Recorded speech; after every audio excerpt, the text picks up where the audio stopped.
running the test on video, audio, those kinds of things. You know, and how the camera's going to look with straightness and watching the film and all. Just learning my way through some of the technical aspects. But anyway, technical aspects of videography and editing and whatever. I'm going to be learning this stuff, so you guys will probably learn it. See what I mean? So first of all, I should probably get a fastener for my camera / phone. But we're going to be we are heading now over to Lilly Sport Boats. So we're going to film on the way over there and just check the audio and stuff like that. And really shouldn't have the radio up, I don't guess. And I got to see how loud this truck is. I happen to have a 2002 Dodge Cummins diesel. 5.9. So we're gonna see how loud everything is while we're driving. I just set the camera on the console and you can clearly see it's not a good setup. So I'm gonna go ahead and get some duct tape and duct tape the camera so it doesn't get all jockeyed around.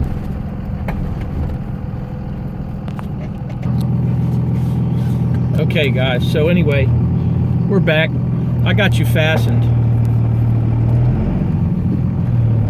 So anyway, we're running over to Arts. I already said that like 9 times.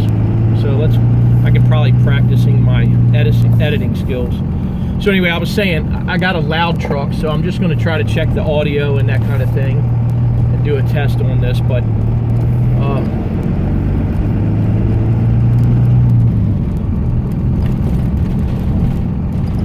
I live over in the Kent Island area of Maryland on the eastern shore side of the Bay Bridge, or the east side of the Bay Bridge. You know, people call it the eastern shore, or the Delmarva Peninsula or whatever, but Delmarva Peninsula is a huge place, so you can't just say, oh, I live across the Bay Bridge. Everybody automatically thinks, you know, it's just across the Bay Bridge.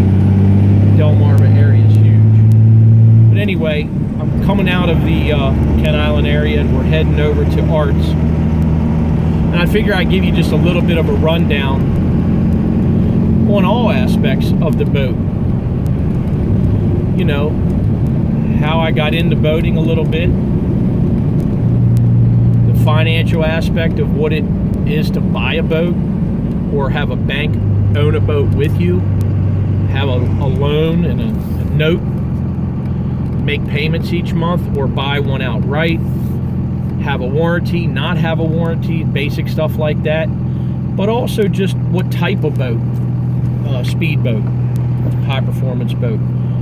Now again, I'm an average high performance boater. I haven't been doing it for long. Up until about, you know, 5 or 6 years ago, I had only boated for about maybe 8 or 9 years with 3 different style, I should say, lengths of boat, but only one make and model, not model, one make of boat that I'm attracted to.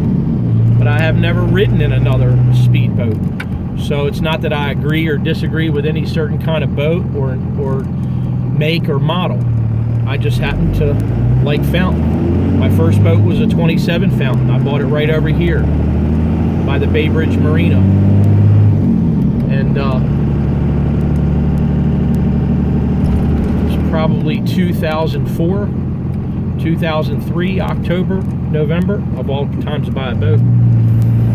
Had some extra money, walked in there, cut a deal with the guy. Next thing you know, the following weekend, almost a couple days later, I was out on the boat, 27-foot fever with a 502 MPI, Merc Cruiser, inboard, outboard, or stern drive, whatever you want to call it.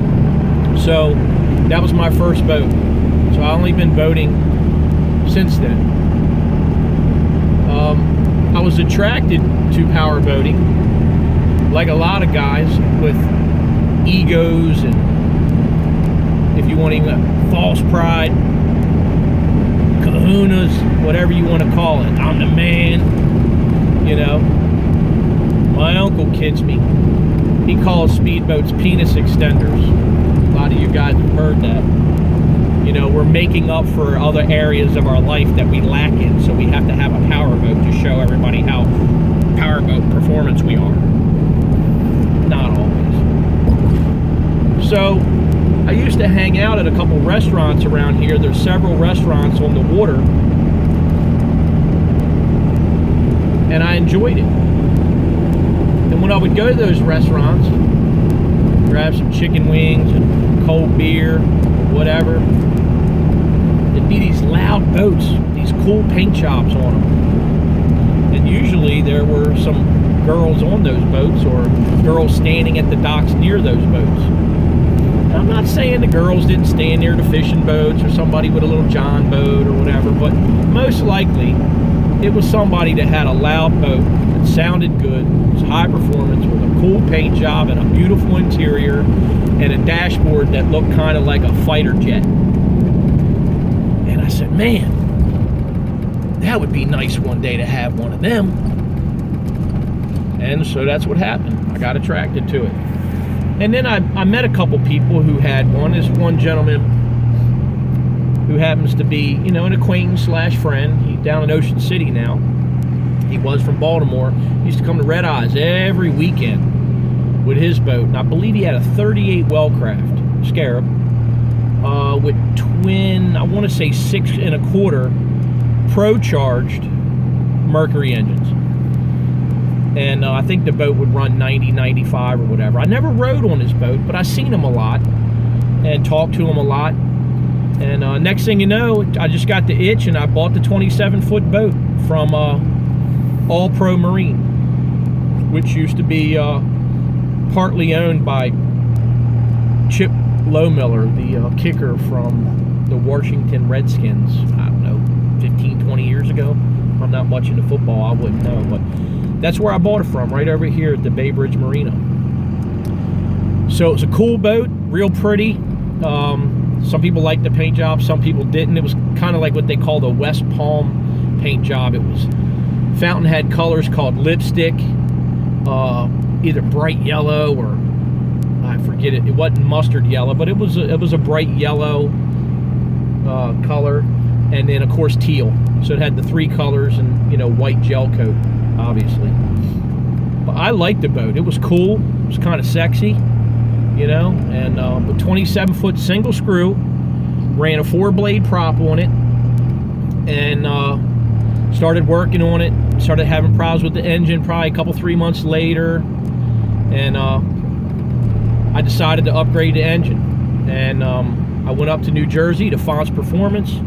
I had them build me a brand new 540 from the ground up, new crank and everything, the whole shooting match, with a M3 Pro charger, I believe. Yeah, M3. And I believe we put about 7 or 8 pounds of boost to it, not too much. And it probably had about 670 horsepower or something like that. And it ran pretty good, but again, it was a 27-foot boat. You got to be careful. Just wasn't stable after you got like 78, 79, 80, 81 mile an hour on GPS. And, you know, it would get a little unstable and start what they call chine walking. Everybody knows what chine walking is if you're in performance boating. It starts bouncing off the edges of the hull where the chine is. And not only does it bounce side to side evenly, but it will start to canter also while it bounces. Very uncomfortable feeling, and it makes you back up off the throttles. And if you don't back off the throttles, you're an idiot, because you're going to get chucked out of the boat and you're going to wreck and have either yourself hurt or whoever else is with you injured.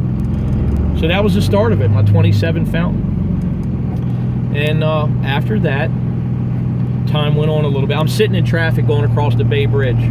It's 12:30. They must be working on the bridge or something. But we're just sitting in traffic.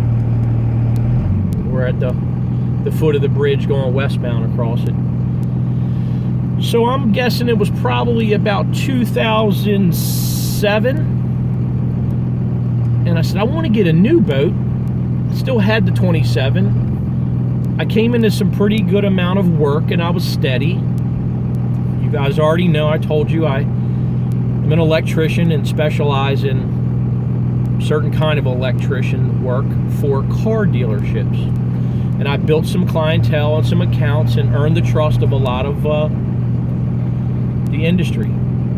So anyway, I decided to see what it would cost to have and I don't know why, I just thought I'll just get a boat that's only 2 more feet longer with a fresh engine, so I don't have to worry about, the drive braking or this, or, the power steering cable or something like that, or the trim tab cable rather, acting up, and just all the little nuanced stuff that would happen with the 1997 27-foot boat. This one will be 10 years earlier. And so I inquired to a couple of the powerboating salesmen around here locally that still handled Fountain in 2007 and 2008. They hadn't officially kind of had their business issue yet, Fountain Powerboats. So I inquired, what would the wholesale price be if I were to buy a 29-foot Fever with a 5 1/4 in it? And the boat supposedly would run, on performance test, I think 80, maybe 82, So I'm only going to gain maybe 3 miles an hour from my old boat, but I'll have the rest and assuredability that, if that's a word, assuredability, that the boat's not going to break down all the time. And I think it would even have a warranty attached to it too.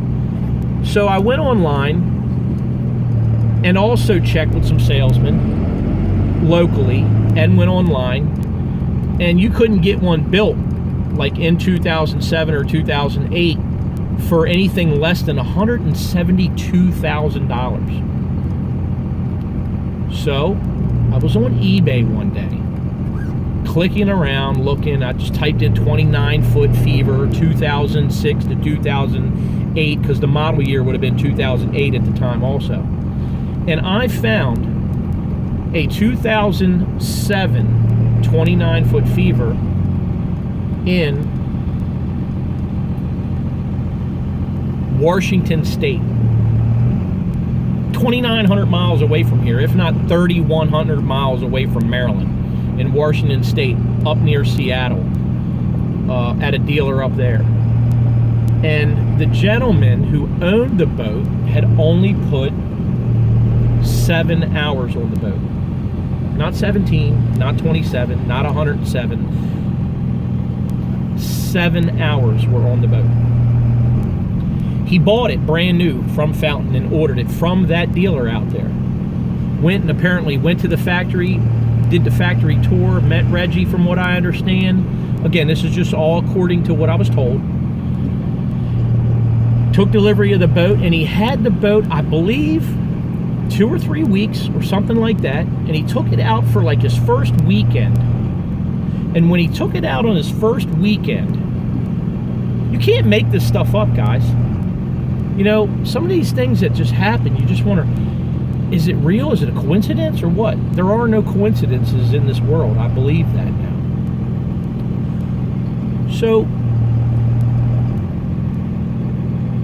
he got in trouble for something that he was involved in 25 years earlier.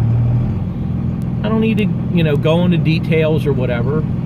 And again, allegedly, even though he was convicted by a court in California, he now lived and owned some businesses that were successful in the Washington or Northwest area of the Pacific coast or whatever.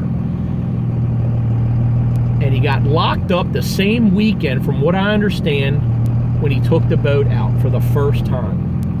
So he never got to enjoy the boat for more than 7 hours, or even less than 7 hours, because the dealer probably ran it for a couple, 3 hours. And it had to go to his family or his parents, which were elderly at the time, and they just took it back to the dealer and said, we need you to sell the boat. So I purchased the boat from eBay.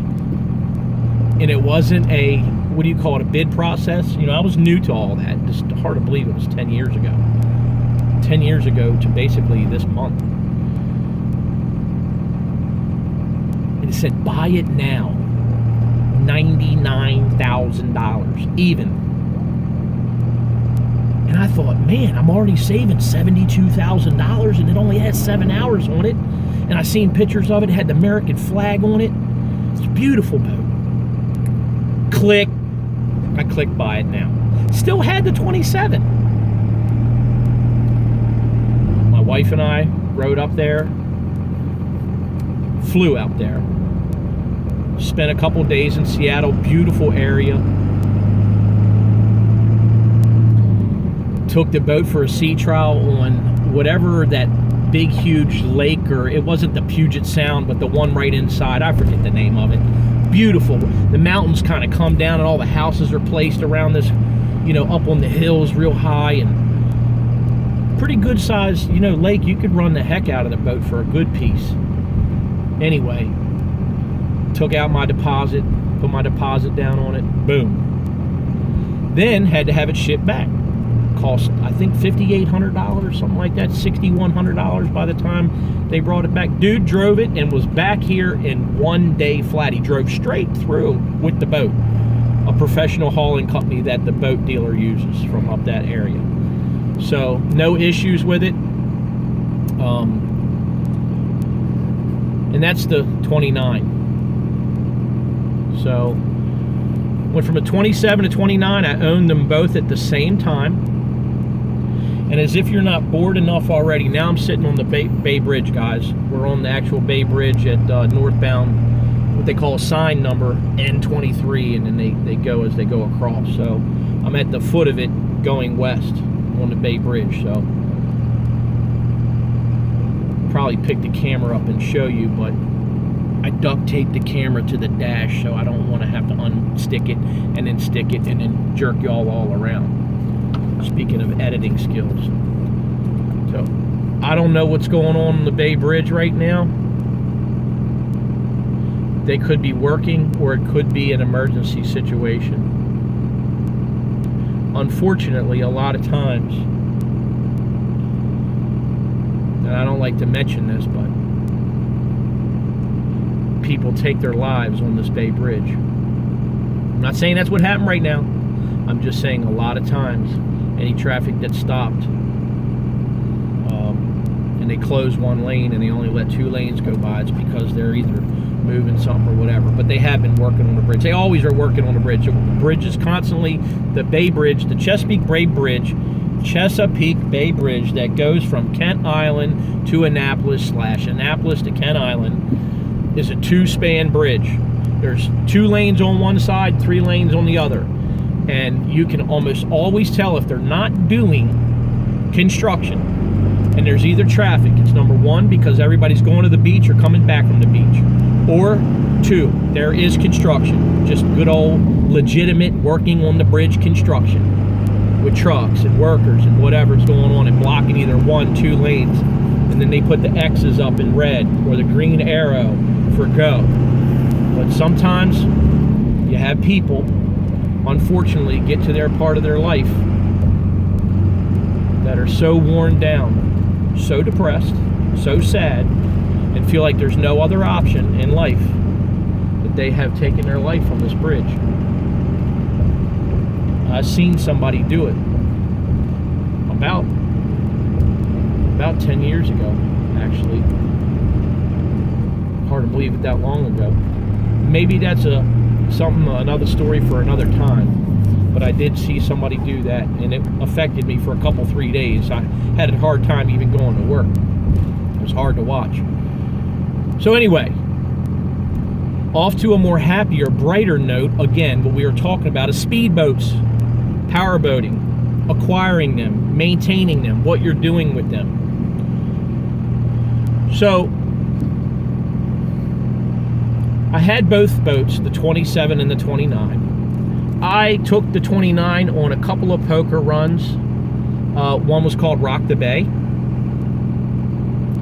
and it was out of Red Eyes, went up to Rock Hall and a couple other stops and then came back to Red Eyes for the banquet party in the evening. And I did that evening win the smallest boat award, which is otherwise known as Jeff Jennings from the Poker Run Association that holds it, the Big Kahunas Award. Because if you have a small boat and you're out in the bay and it happens to be rough, you know, I'm not saying super deep, but you know, 3, 4, 5 footers, 6 foots, some rollers, and you're in a 29-foot boat, well, then at that point, you must definitely either be completely stupid or you got a big set of beep.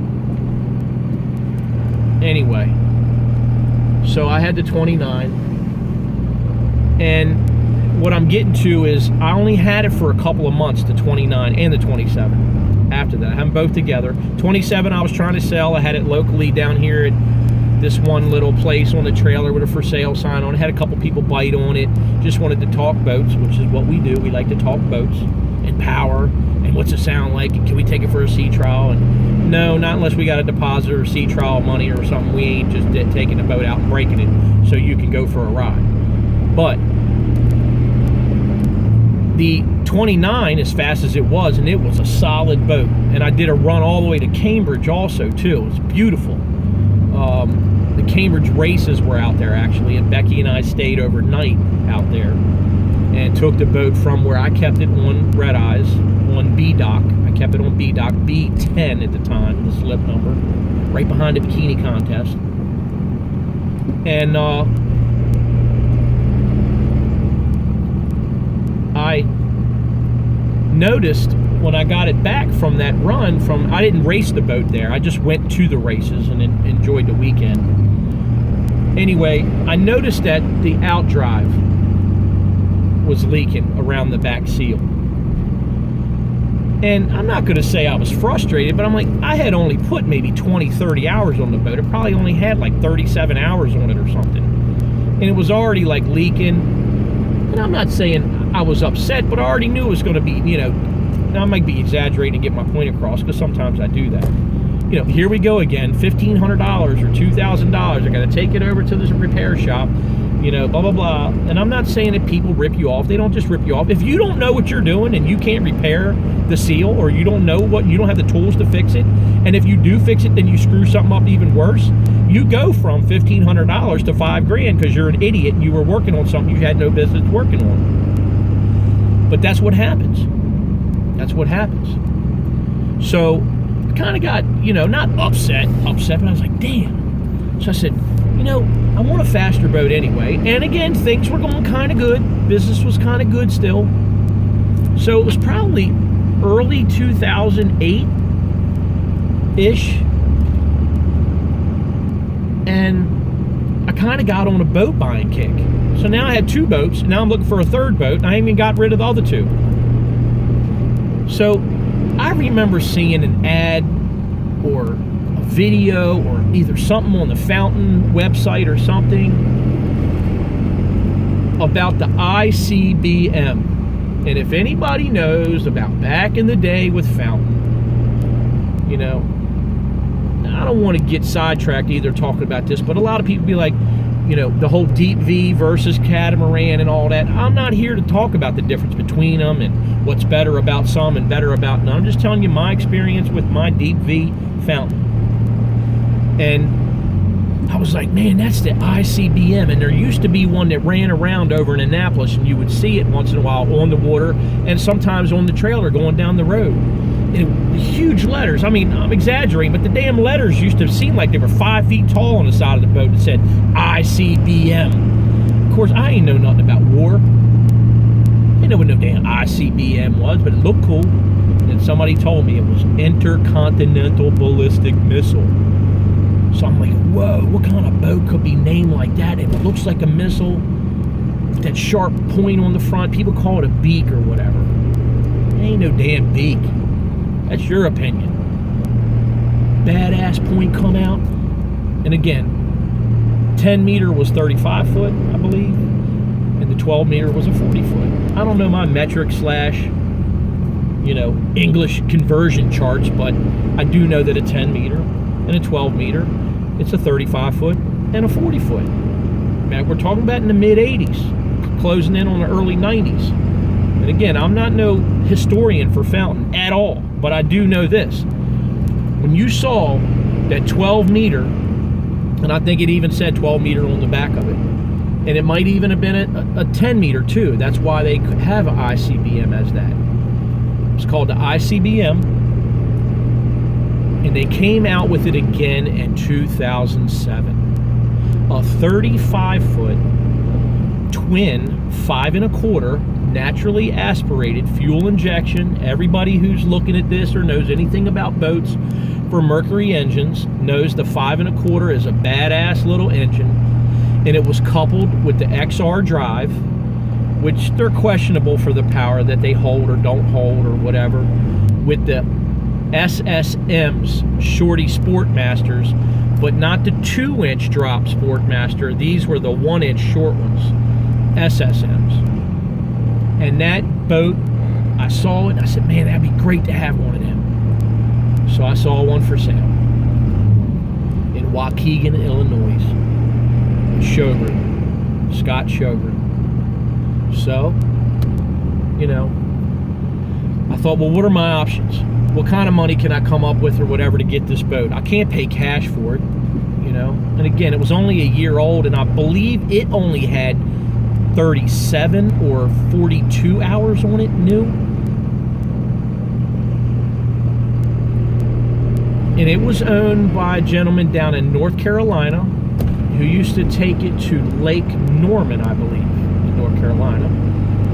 And he traded it in down there. And of all things, North Carolina is Fountain's hometown. But Scott Sjogren at the time was, I think, Fountain's premier, if not the main dealer in the country. Not that anybody else couldn't have a dealership, but he was the man. So he took it from there, and on a weekend, apparently, he has friends in NASCAR. Scott Sjogren does, from what I hear and the little bit of, what I know. It's not that much. He either lent or was trying to sell the boat to the crew chief, and I'm gonna forget his name right now when I'm thinking about it, of the Lowe's 48 Lowe's car. Again, this is 10 years ago. Chad Knaus. Bang, I just remembered it. And I don't know if he was trying to sell him the boat, or they were doing a promotion, or he was at a NASCAR event, or at a poker run event, or whatever. All those guys in high performance, but they all attract to one another. I don't care if it's high performance boating, cars, driving. Everybody likes speed. Everybody likes to go fast, so they all talk to one another. So anyway, Chad Knaus apparently had it for either a weekend or two to see if he was going to buy it or something. That's from what I understand. So, and he had it down on Lake Norman in North Carolina. So he was the last one to have the boat. I don't think he owned it, but he had it. The other gentleman had it before him, the first owner who ordered the boat new. Beautiful. It had the lightning bolt cyclone paint scheme on it.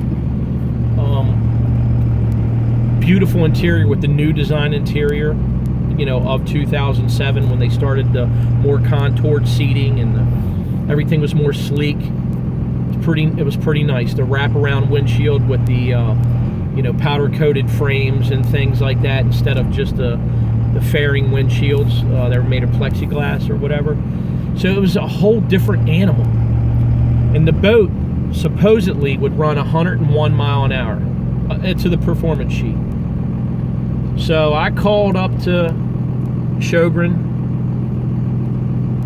and I talked to Greg. I forget Greg's last name right now. I talked to Greg at Sjogren and told him what I wanted to do. Told him what kind of money I wanted to put down and could I afford it and blah, blah, blah. And I'd handle all the banking. I had a banking lady who helped me over here with my loan. 20-year loan. Just like a mortgage on a house. 240 payments. all y'all know who have boat loans, anybody who has a 20-year one. I don't know anybody that's just got fat old pockets that can just go, yeah, I'm going to pay you 3/4 the amount of boat, and I'll just have a little note of 20 grand, and I'll just finance it for 15 years. Most people don't do that. It's like my uncle told me, Wes, people that play like you want to play, they pay cash for their toys. They don't borrow money from a bank. Well, I don't know about that. I've never been able to experience that. I've had to work everything, make a payment, enjoy the payment as it goes, enjoy the ride while it goes. And when stuff breaks, you got to pay for stuff breaks, and you're still making that payment. It sucks. You got to do it some way. I got to say that I was able to do it for a little while, not too long, 3 or 4 years. So it's an expensive sport. It's an expensive hobby. It's an expensive passion. Unfortunately, I have it. So went up there, cut the deal with Scott. Not with Scott, with Greg. Scott obviously authorized everything. He's the man that runs the show. Told him what I wanted to do, and what I told him I wanted to do was bring him my 27-foot fountain and my 29-foot fountain. Y'all just give me face value on them or whatever, so that I have some money to roll over, because there was a little equity in the one boat. The 27, not so much. I was upside down on that one. I'd never got the money back out of it, but they gave me what the value of was on the boat, which was fair. And then with regard to the money that I just spent 3 months earlier, somewhere in there on the 29. So I was able to roll some of that cash equity over to the 35 ICBM 2007 twin 5 1/4 staggered, full staggered, not the I think I'm staggered, but the full staggered XR drives, SSMs with 5-blade Maximus. I believe they were 32 pitch, yeah, 5-blade Maximus 32 pitch. So with that said, I took both boats on both trailers with both of my work trucks, 2007 Dodge dually and 2009 single wheel 4-wheel drive truck, and ran them both up there. We're right now in the middle of the Bay Bridge. Again, if there was any activity, little side note, if there was any activity of what I said earlier, it would be here right now, or they would have already cleaned the mess up, or whatever you want to call it. You know, remove the vehicle off and mark the railing. They mark the railing, and they take spray paint and they mark all 4 tires of where the vehicle was that the victim or person who took their life off the Bay Bridge would have put. Again, I'm not assuming that's what happened, but there's marks all along the bridge where that has happened. It happens more than we know about. They don't even tell us when it happens. It's not like it's in a newspaper on the news every day. But we're here on the middle of the bridge. The father